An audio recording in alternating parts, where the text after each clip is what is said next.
Hello, and welcome to a special edition of the Morning Rays. I'm Patrick Weger. And I'm Madison. Instead of being limited to 5 minutes like we normally are, we're taking our time to get Stinger Nation prepared for what should be a great homecoming week. We'll also be shining a light on some of the positive things that are going around our campus these days. Here are the stories we'll be bringing to you in this show.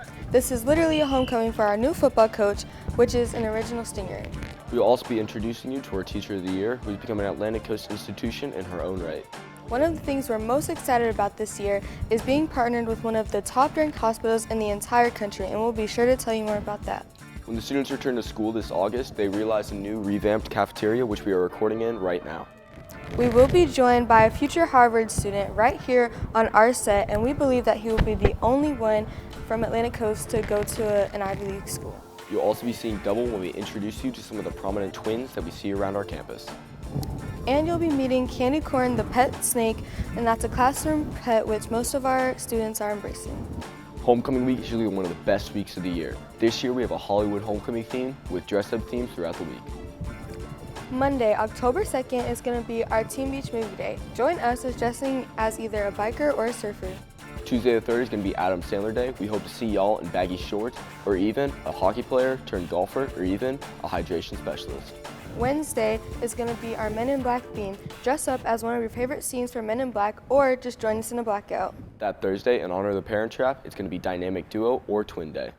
Friday, just during the school day, is going to be our Indiana Jones theme. We recommend you wear safari or camo themed attire. At our homecoming game that night at 6:30 against Spruce Creek, it's going to be Barbie themed. It's going to be a pink out in honor of Breast Cancer Awareness Month. Finally, on Saturday will be our homecoming dance, and you'll be able to join us to walk the red carpet in your best formal attire. As we mentioned, this entire football season has been a homecoming for our new football coach, Step Durham.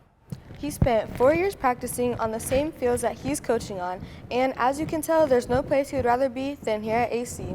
After almost a decade away, Coach Durham has a simple explanation for returning to AC.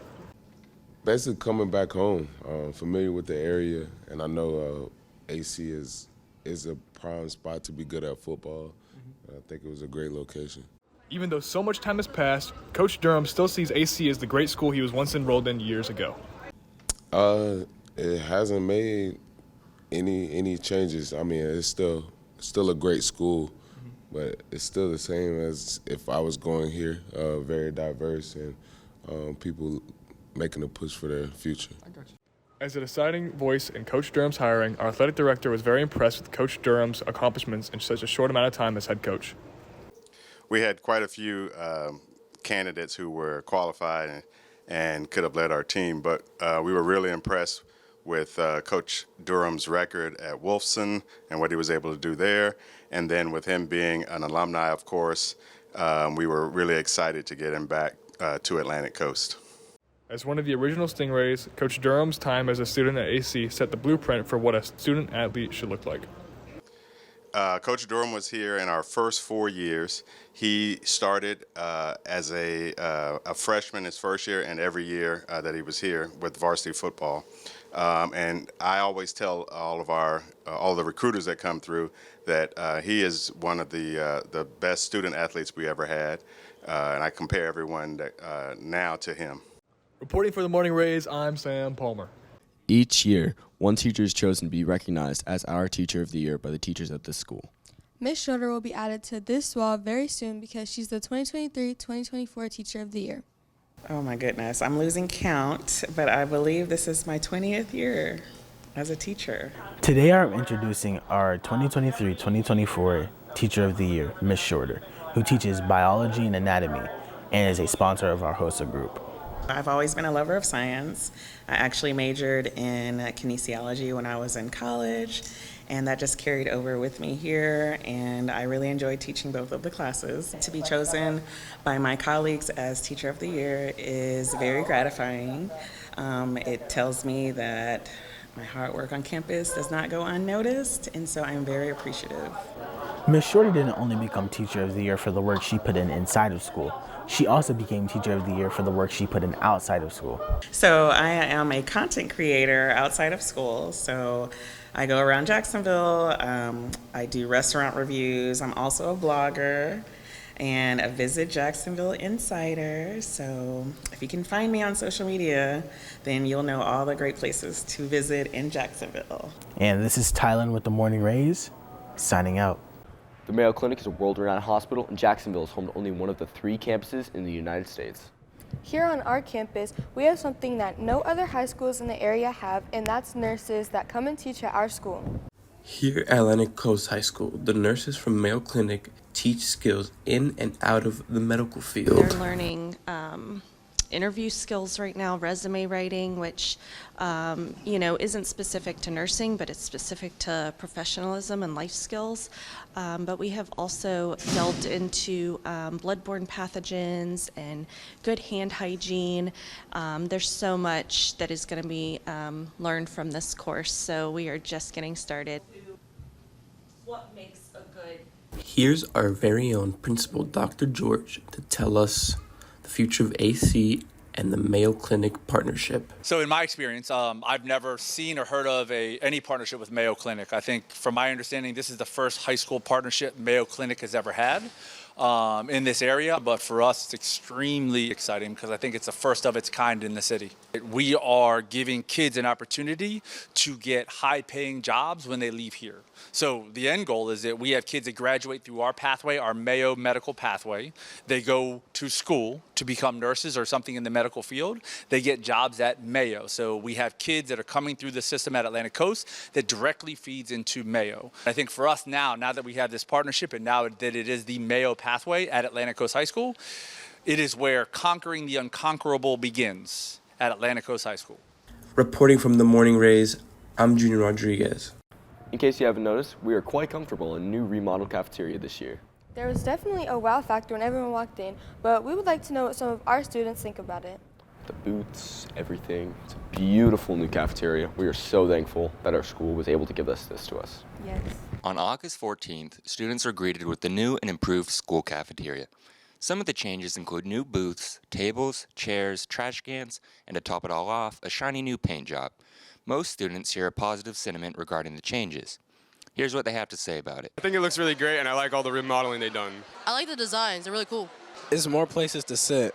It reminds me of joy, kindness, and yeah, go Stingrays. You may be wondering why it was decided to overhaul the student cafe. We're here with Dr. George for the answer. We have been fighting for that for a while now. I think we're the best high school in the city. We should have the best cafeteria. We need the best resources. We need the best everything. So that's what went into it. We fought for it. We would like to say, on behalf of everyone in Atlantic Coast High School, we appreciate the new cafeteria and we're ready to see what else they have in store for us. Reporting for the Morning Rays, I'm Shay. And I'm Connor. We've added some muscle to our lineup. This is Carter Ladd, a senior tight end on our football team. Carter has been offered several scholarships to play college football, but he has chose Harvard. So Carter, why have you chose Harvard compared to some other schools that were in the running? So basically last spring I was fortunate enough to get a couple offers for football, and just deciding which one was the best for me took a lot of thought, and it was a long recruiting process. So my people who know me know my favorite school is Florida State, but sometimes you have to just figure out that your dream school is not the right school for you. So with that being said, I toured a couple of the Ivy League schools that I had received offers from, and right off the bat, Harvard just felt like it was home. The coaching staff, the players, everyone, just right when I got there, I felt like I was already part of the team. So that was a big part for me. And what does it mean to you to be the first Atlantic Coast student to attend Harvard? I mean, it's just an honor, and it's very humbling to be able to have such a great opportunity in the future and represent my school. So I've been going here since I was a freshman, and when I was a freshman, looking at all the seniors, making their college decisions, I think it's great that I'm able to just represent the whole staff and community around Atlantic Coast.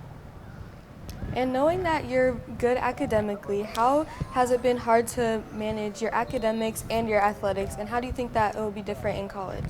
Well, it's very tough, and to go through long 3-4 hour practices and then go home and do your homework is just not what anybody wants to do. But at the end of the day, you got to do what you got to do to be successful. So I think that with all of these things instilled in me, I'm set for Harvard. I know that Harvard's going to be a different challenge than high school was, obviously, but I think that I'm capable of getting it done. and it'll be a learning experience, but I'm looking forward to it for sure. All right, and after you earn your degree from Harvard, what are your plans for your career after college?